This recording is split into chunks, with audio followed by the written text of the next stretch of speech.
Bonjour, je m'appelle Christelle José Alves, je suis maître de conférence à l'Université de Caen Normandie et je suis rattachée au laboratoire Ethos, comportement animal et humain, qui est une UMR à triple tutelle, CNRS, Université de Rennes 1 et Université de Caen.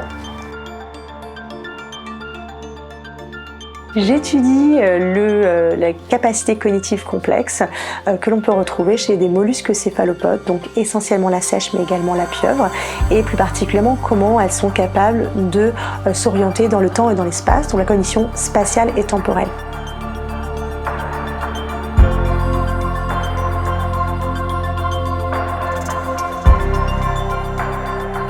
Le côté le plus innovant, c'est la combinaison des deux.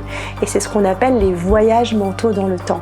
C'est-à-dire la capacité des seiches à voyager mentalement vers le passé pour se remémorer des souvenirs de certains épisodes vécus.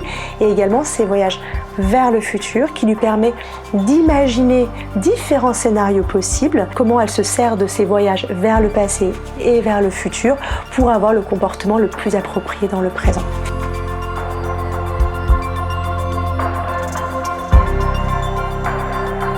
On va proposer des dispositifs de test qu'on mettra directement dans l'aquarium de l'animal, mais ces protocoles-là, il faut les réfléchir, il faut les travailler. Il faut imaginer qu'avant tout, c'est un travail d'équipe. Alors on discute beaucoup pour qu'on puisse à la fois tester ce que l'on cherche, mais également éliminer, entre guillemets, toutes les explications, on dirait un petit peu plus parcimonieuses, plus simples, qui permettraient d'expliquer les comportements assez complexes que l'on voit.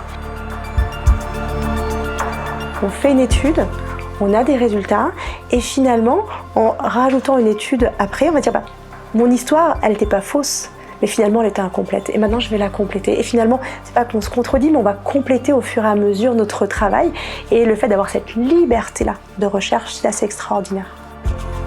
Aujourd'hui, ce qu'on voudrait faire, c'est vraiment comparer ces aptitudes-là chez la seiche et chez la pieuvre. C'est des espèces qui se ressemblent énormément, mais qui ont on dirait un univers sensoriel complètement différent. On a plein de façons d'encoder le temps et de pouvoir comparer ces espèces-là et de se dire, le temps, il n'est pas conçu de la même manière, il n'est pas appréhendé de la même manière. Ça va être extrêmement intéressant pour comprendre l'apparition de ces capacités.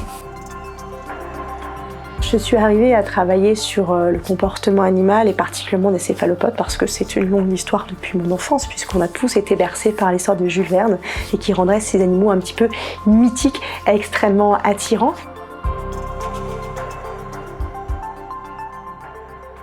Tout le monde est un chercheur dans l'âme. L'idée c'est de se poser des questions et aller jusqu'au bout et d'avoir la curiosité et pas avoir peur de se tromper. Bon, les expériences ne marchent pas toujours, mais un échec est toujours une avancée puisque ce qui nous permettra peut-être de refaire les choses différemment ou de les repenser ou alors peut-être que c'est une réponse déjà en soi et qu'il faut rebondir cette réponse-là et vraiment ne pas baisser les bras. Pour tous les jeunes chercheurs qui pourraient écouter, ce n'est pas un échec lorsqu'on a effectivement pas les résultats escomptés au départ. L'intérêt c'est de faire avancer la science et faire avancer la connaissance.